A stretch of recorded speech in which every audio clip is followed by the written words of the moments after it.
They said blood is thicker than water. But in my case, my own father's wife turned blood into poison. My name is Amara, the only daughter of my late mother. My stepmother, Mama Joy, hated me from the moment she stepped into our house. She wanted her daughter Joy to shine while I suffered.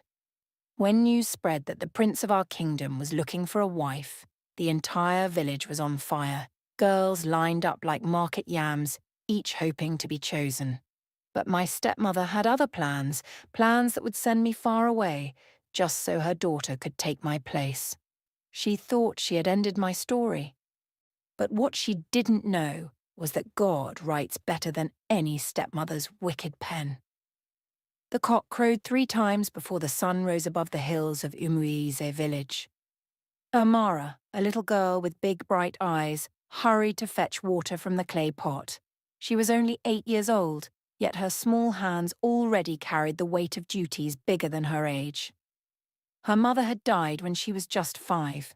The memory was faint, her mother's soft singing voice, the way she plaited her hair under the mango tree, the smell of fresh okra soup simmering in the clay pot.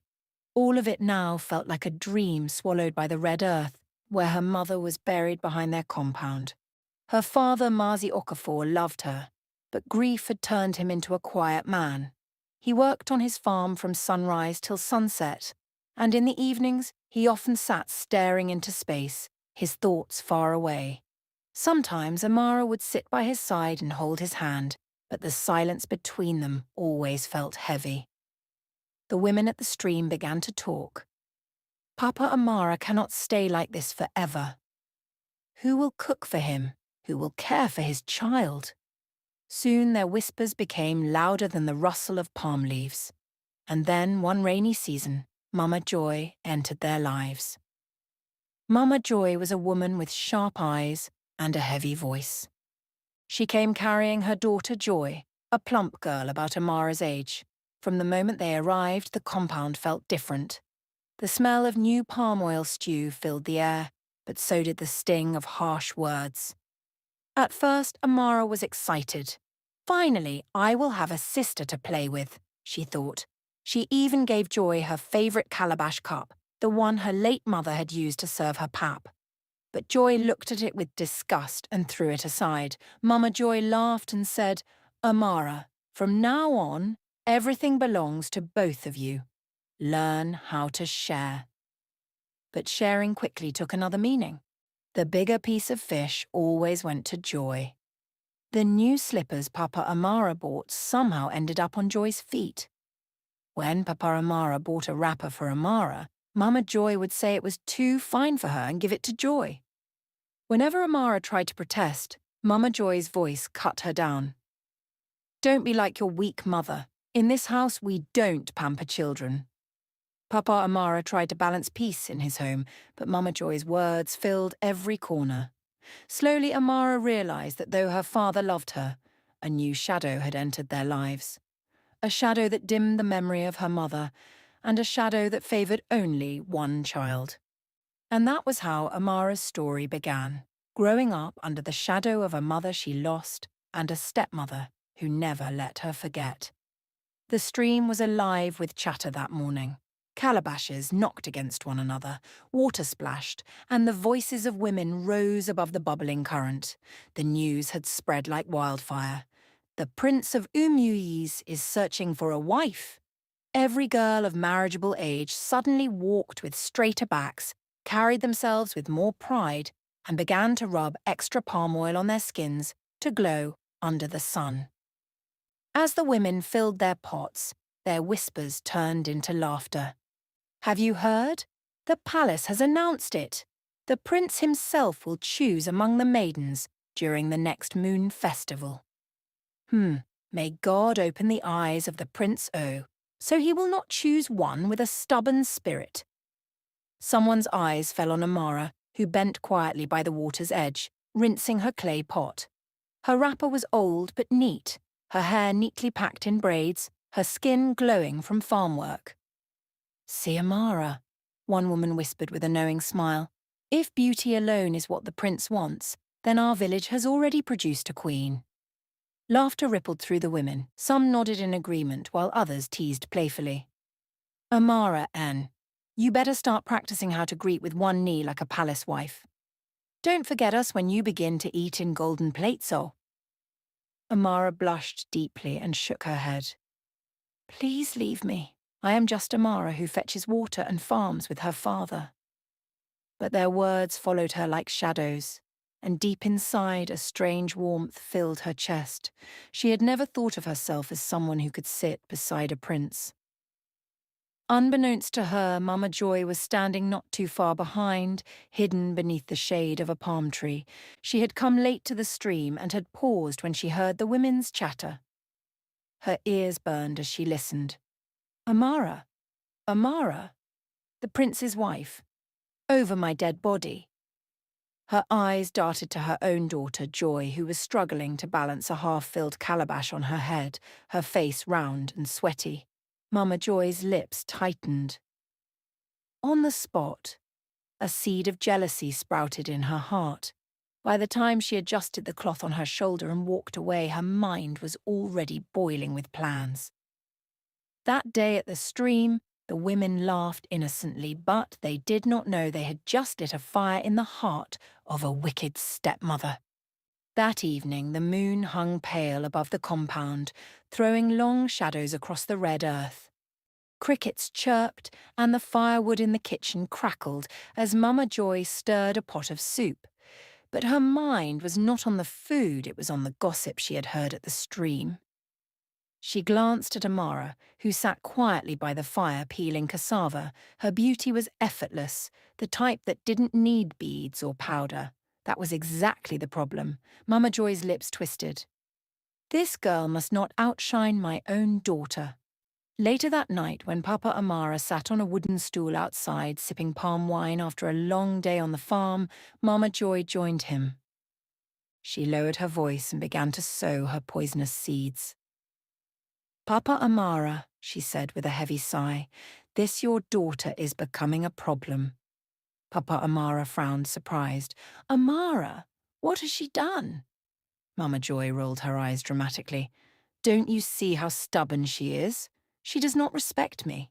When I tell her to do something, she drags her feet. And in the village, people are already saying she is too forward, too proud. Papa Amara shifted uncomfortably. He knew his daughter. Amara was quiet, humble, and hard-working, but Mama Joy's voice carried the weight of a wife who demanded to be heard. She is growing into a young woman, Mama Joy continued, lowering her voice as if sharing a dangerous secret. I don't want shame to come to this family. You know how men are. Soon they will start chasing her, and tomorrow they will say she brought disgrace to our name. Papa Amara rubbed his beard, troubled. But Amara is still a child. She has done nothing wrong. Mama Joy leaned closer, pressing her words like poison into his ears. That is why we must act now. Send her to my brother in the next village. Let her live there until she is older. She will be safe there, and our home will have peace. Papa Amara sighed deeply. His heart was torn. He loved his daughter dearly, but he also wanted peace in his house. Since Mama Joy came, quarrels had doubled whenever he defended Amara. He stared at the ground for a long time before finally nodding slowly. If it will bring peace, then so be it. Mama Joy's eyes glittered with triumph. She hid her smile behind the back of her hand. That night Amara lay under the raffia roof, staring at the stars through a hole in the thatch. She didn't know that decisions were being made that would change her life forever. In the silence of the night, a wicked plan had been sealed. The morning came like a thief. The cock had not crowed twice before Mama Joy's sharp voice pierced the compound. Amara, hurry up, pack your things. You are leaving today.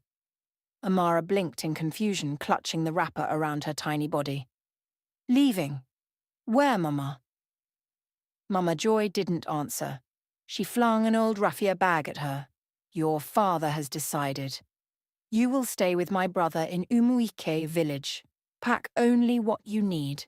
There is no time for questions.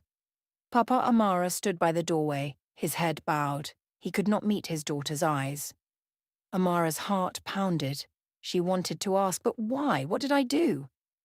Instead, tears gathered in her eyes as she quietly folded 2 wrappers, her old-school slate, and the calabash cup her late mother once used to feed her pap. That was all she could carry. By mid-morning, she walked down the dusty path, the raffia bag on her shoulder. Her friends at the stream spotted her and ran after her. "Amara, where are you going?" one asked, breathless. She tried to smile, but her lips trembled. "They say I should go and stay in Umuiki, with relatives." The girls exchanged worried glances. One of them, Ngozi, hugged her tightly. "Don't forget us, don't forget Umuisi." Amara's tears spilled freely. She looked back once at her father's compound. Mama Joy stood proudly in front, arms folded, joy peeking from behind her with a smug smile. Papa Amara remained inside, too ashamed to come out. At that moment, Amara felt the heavy hand of betrayal. Not just from her stepmother, but from the father who was supposed to protect her. As she walked further away, her tears dropped silently onto the red earth. She lifted her eyes to the sky and whispered, "God, I don't understand. But please, don't leave me. Be my mother. Be my strength." The wind rustled through the palm trees as if answering her prayer. And though her little feet felt heavy, something inside her heart refused to break. That day, Amara was cast out, but destiny was only beginning to carve her path.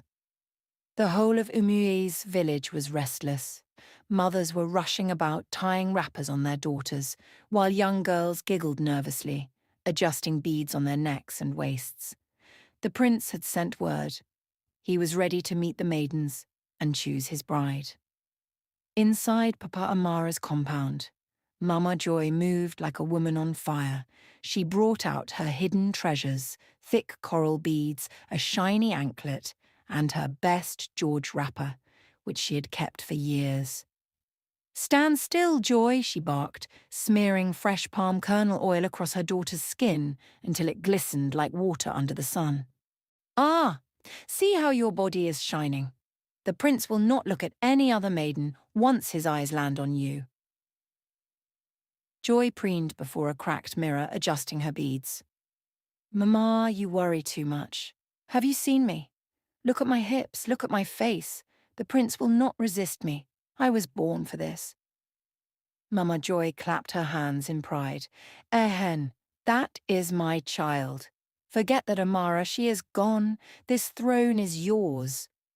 When the maidens gathered in the square, their bodies glittering with camwood and palm oil, beads jingling against their waists. Mothers whispered prayers under their breath, each hoping their daughter would be chosen. The atmosphere was like a festival. Drummers pounded the talking drums, flutes sang, and villagers crowded to watch. Girls stood in line, each graceful, heads bowed, smiles shy. The prince arrived with his guards. Tall, handsome, his agbada white, like moonlight, his red cap sitting proudly on his head. The crowd cheered. Mothers whispered prayers. Fathers nodded with pride. One by one, maidens stepped forward, bowing low, their voices soft and respectful. The prince nodded gently, his eyes observing carefully. Then came Joy. "Mama, watch me," she whispered with a smirk, before strutting forward like a peacock. Her wrapper swayed, her waist beads jingled loudly as if announcing her arrival. "Greetings, my prince," Joy declared, lifting her chin high, hands on her waist. She did not bow. She did not smile softly. Instead, she stood tall, chest out, as though she was already the queen of Umuis. The square went silent. Mothers gasped. Fathers exchanged glances. The prince's eyes narrowed. "Is this how you greet your elders?" he asked quietly. Joy tossed her braided hair and laughed. "My prince, I thought you would notice confidence above all else. After all, I am the most beautiful here." A loud murmur spread through the crowd. Some laughed, some shook their heads. Even the drummers missed a beat. The prince straightened, his deep voice carrying across the square. "Beauty without respect is like soup without salt, has no taste." The crowd erupted in laughter. Women clapped, some maidens covered their mouths to hide their giggles. Joy froze, her face hot with shame. Mama Joy, standing at the back, felt her proud smile melt away like oil on fire. She gripped her wrapper tightly, her heart pounding. This was not the glorious moment she had dreamed of. But fate was not done weaving its web. The village square grew quiet after Joy's embarrassment. The drums slowed, the maidens shifted nervously, and the crowd waited for the prince's decision. The prince continued watching the line of maidens. Beautiful faces, shining skin, graceful movements, yet his heart remained unmoved. He leaned slightly toward his chief guard. "Have you noticed? The one I am looking for is not here." The guard frowned. "My prince, are you sure all the maidens of Umuiz are present?" The prince shook his head. His mind drifted back to a quiet morning at the stream weeks ago. He had disguised himself as a common hunter, walking along the bush path when he saw her. A slender girl with a simple wrapper tied across her chest, laughing gently with her friends as she fetched water. She wasn't adorned with beads, nor did she wear the richest wrapper. Yet her humility, her laughter, the way she offered to help an older woman carry her calabash, it had stayed in his heart. That girl was Amara. Now, as he sat on the royal stool in the village square scanning the rows of painted faces, he knew something was wrong. She wasn't there. He turned sharply to the elders. "Elders of Umuez," he said, his deep voice commanding silence, "there is one maiden missing, the one with quiet eyes and a humble heart. Where is she?" The elders exchanged puzzled looks. "My prince, all maidens of the village were summoned. None should be missing." But the prince shook his head. His voice grew firm. "No, there is one missing. I saw her not long ago at the stream. She was different, humble, gentle. She carried herself with grace without knowing it. She gave water to an old woman before filling her own calabash. That kind of heart cannot be hidden. Where is she?" Whispers rippled through the crowd. Some women gasped. Others leaned close, murmuring Amara's name. "Could it be Amara?" one woman whispered. "But Papa Okafor's daughter was sent away." "Yes, Mama Joy drove her out," another added, lowering her voice. "Something about her being stubborn." Mama Joy's heart nearly stopped.